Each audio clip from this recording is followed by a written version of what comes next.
Vamos a explicar la simetría con estos dos ejemplos, ¿vale? La simetría de una función hay de dos maneras, simetría par y simetría impar. Simetría par es que en torno al eje de las íes es igual por aquí que por allí, ¿vale? Es decir, que si se plegara en torno al eje de las íes, esto encajaría con esto con esto con esto y así. La simetría impar es que girando 180 grados encajaría con la otra parte de la función.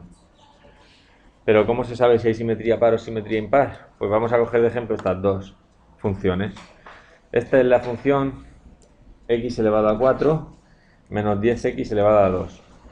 O podría ser una parecida. Exactamente son estas. 10x elevado a 4 menos 10x elevado a 2 es la verde. ¿Veis que tiene simetría respecto al eje de las íes? ¿Vale? Y la azul es 10x elevado a 3, que tiene simetría respecto del origen, que es esa que digo que cuando giran 180 grados se superpone a la otra parte. Ahora, ¿cómo vamos a saberlo? Pues vamos a hacerlo calculando tanto f de menos x como menos f de x. ¿Qué es f de menos x? Pues es sustituir en esta ecuación, que es la original, con la que siempre parte todo el mundo.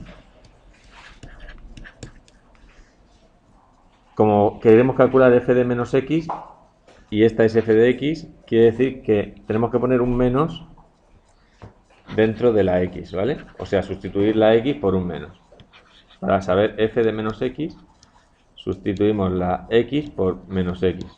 Como está elevado a un número par y este también está elevado a un número par de veces, ¿qué le ocurre a f de menos x? Pues que se queda igual que estaba. Ahora entenderéis por qué se le llama simetría par. Porque cuando está elevado a un número par, no le afecta. ¿Y qué pasa? Que se queda igual. Entonces cumple que f de menos x es igual a f de x. Por lo tanto es simetría par. ¿Vale? Vamos a ver esta de ejemplo de simetría impar, que podría ser esta de x elevado a 3.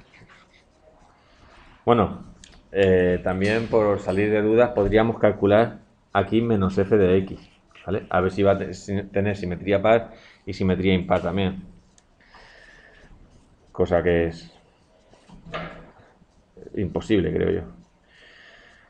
Menos f de x, ¿cómo se calcula? Pues se pone menos f de x es multiplicar todos y cada uno de los términos de una función por el signo menos, de tal manera que menos f de x es igual a menos x elevado a 4, todo esto está multiplicado por menos x elevado a 4 más 10x elevado a 2.